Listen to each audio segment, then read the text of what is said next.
think is difficult and I don't understand it, and it's too much.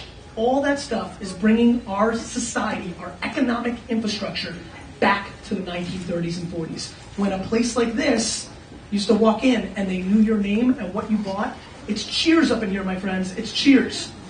You used to walk into the butcher in the 1930s and they started cutting your roast beef the way you wanted it before you even got fully through the door. That's how we rolled. And you know why? We live in a small town. And that butcher knew that if he screwed up Sally, everybody was going to be talking at PTA. Everybody. And he was going to be gone. That's how. There used to be more than one store. It wasn't just one butcher. There was two. And then one would win. And then he'd be out of business, and there'd be a florist, and there'd be two florists. And then somebody would win. And they won by being the best person in the room. And what is happening is this. We are now sharing micro information that we would have never picked up the phone and called our friends about.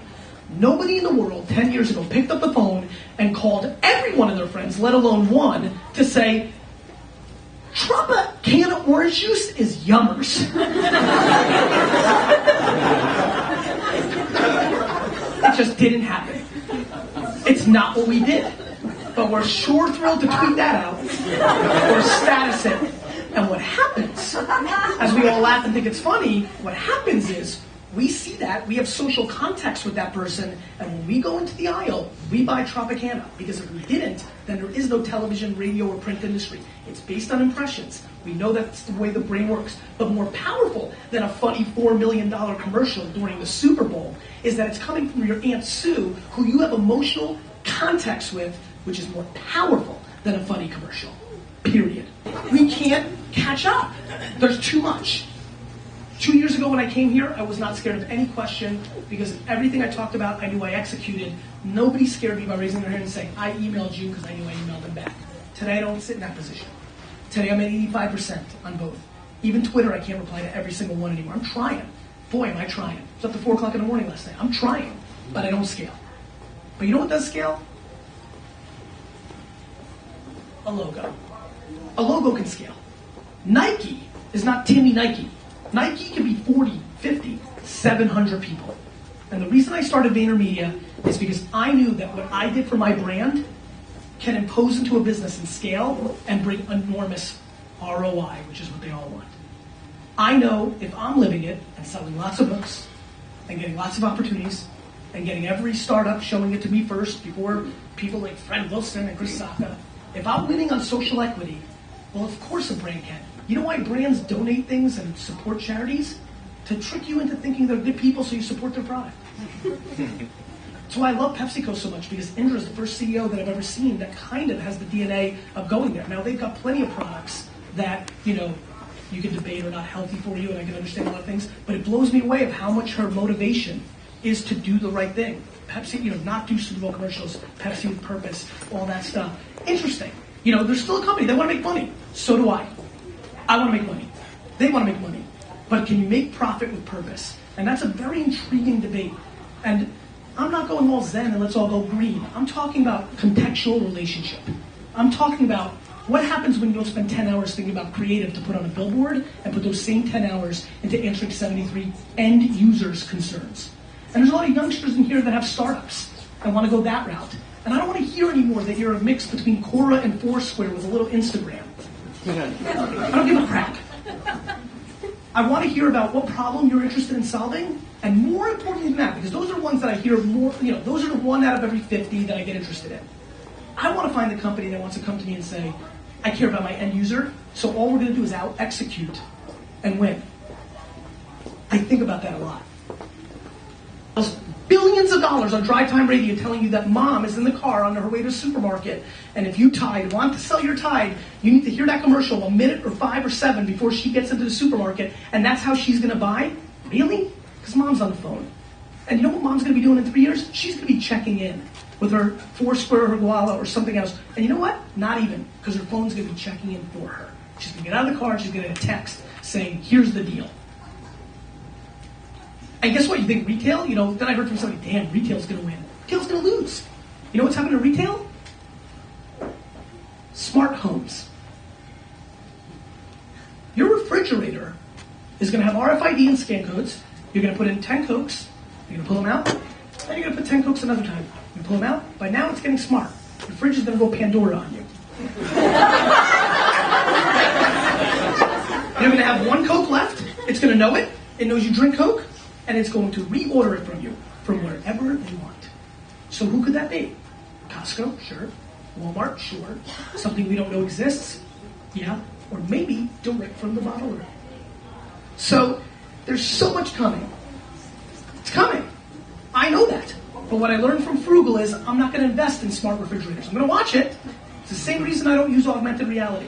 I know that we're going to walk into this beautiful store in 7 years when I'm talking about something, and people are going to be doing this because they're going to be looking at Yogi Berra's book, but on the side of their phone, you're going to be finding out everything about Yogi and what he did and how, and maybe a video. And that's kind of neat.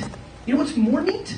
When you go and you take a picture and you're looking at these tomatoes and they show you a picture of the farmers who were picking it, and you don't like the conditions and you're not going to buy it. There's a lot coming, guys. What the internet is doing is hiding the shadows of our society. And the kind of things that are going to break through in business are going to look so different. In Crush It, I said SEO is dead. And I got a lot of flack for it. And I understand why SEO is not dead. But guess what? 2 weeks ago, Google, announcing their algorithm change of making social more important, sure does back me up a whole lot. And now all of a sudden I got a lot of emails from people who emailed me saying I was an idiot, saying, what else do you think is going to happen? Because I knew normal business. How in the world could Google let all these link farms like Mahalo and Demand Media and all do this? I know my Google experience isn't as good as it used to be. When I first started using Google, it was every time it was what I wanted. Now you got to click like 3 or 4 times because spam started moving up the ranks, right? Google can't lose $1 billion, $1 trillion cash cow. Of course they had to address it. And how do they address it? By the thing that's going to matter most in the thank you economy, your social context. You think Twitter's overvalued at $4 billion? I believe after that blog post the other day, it's worth $25 to $50 billion because it has 3 of the biggest internet companies wanting to buy it. Microsoft for Bing, Google, and Facebook. In Crush It, I wrote about Facebook conceivably being a competitor to Google for search because I knew it. I was living it. I'm not Malcolm Gladwell. I live in the trenches and then I talk about it. I'm not projecting. I just live it. I know about the smart, stuff and some of the other stuff, but I only really put on paper and on film what I really know is going to happen because I've already lived it. Now I just got to scale it.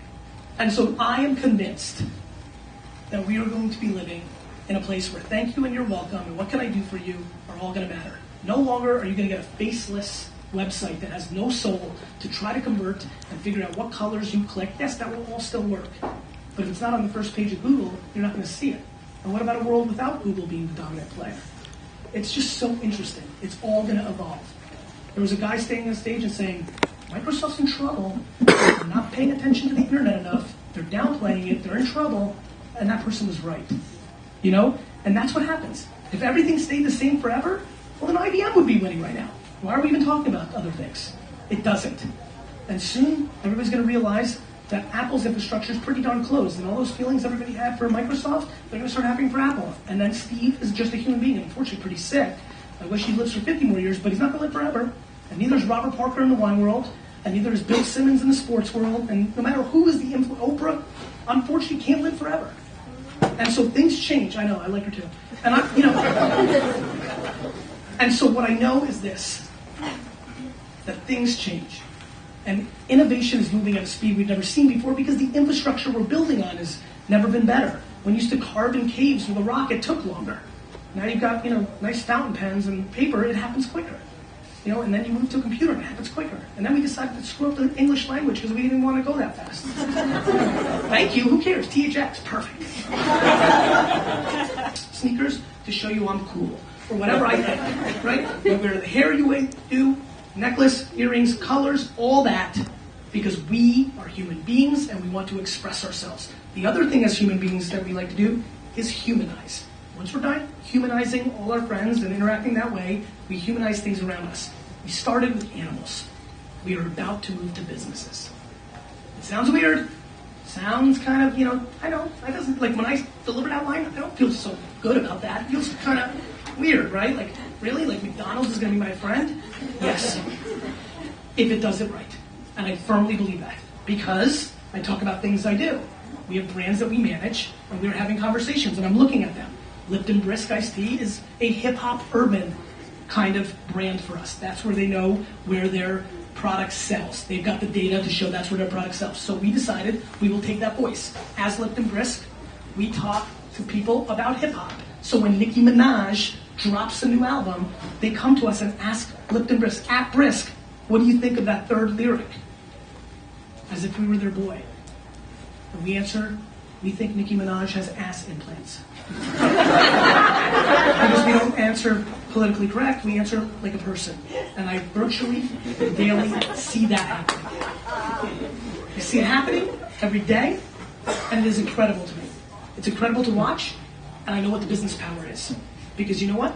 That guy who got the Jay Cutler jersey, he doesn't shop in any wine shop anymore. But what happens when you are, I don't know, maybe struggling to get your child into private school and Tide helps you get her in? What does that world look like? What does that mean to you? Sounds weird. What happens when Dell helps you get out of traffic? What happens? You know why you hate credit card companies? Because they feed off our mistakes. You know how you would like them if they went the reverse way? If they declined something because they were worried that you were going to get a penalty. What happens in that world? When I got a flight canceled last Monday to go to Toronto, and I'm a huge American Airlines, they canceled the flight because it was raining really bad and the plane had a malfunction. We as human beings can see what we see. Back to Facebook, and we can see it at the moment. We don't know what's going to happen next. We see what's in front of us, but we don't project what's going to happen next. So I'm mad at American Airlines because they canceled my flight and I'm inconvenienced. What I don't know is if they let me fly, I'd be dead. I should be happy with them, but I'm not. That's how we roll. But you know what American Airlines could have done in the Thank You Economy? They have my data, just one little text saying, sorry, Mother Nature's a bitch, isn't she? Not your flight has been canceled due to, human. Human. Give me a little, right? You know what would have happened? I would have felt awesome. And it would have mattered. And maybe the next time I go on Hitmonk to place a flight, it's a great site. Maybe I would lean towards them. Because even though it's $16 more a flight, if the flight's canceled, I'm going to feel a little bit better. It's interesting, and it's real to me. Never. I have not had that, always and never. You know what I mean? I'm driven by gratitude. I'm stand here in front of you right now and tell you that the reason I'm going to stay up to 3 o'clock in the morning tonight is not because I want to buy the New York Jets. It's because I was born in Belarus, in a very bad place, in a world where we focus on the Middle East. Most of you don't realize that there's an awful dictator in that country. There's no U.S. embassy in Belarus. It's one of the few places in the world. And that's where I was born. And through a series of lucky events, was able to leave that country. And had I not, with this kind of DNA, 3 things would have happened. Death, jail, or crazy Russian billionaire. What could it be the best of it?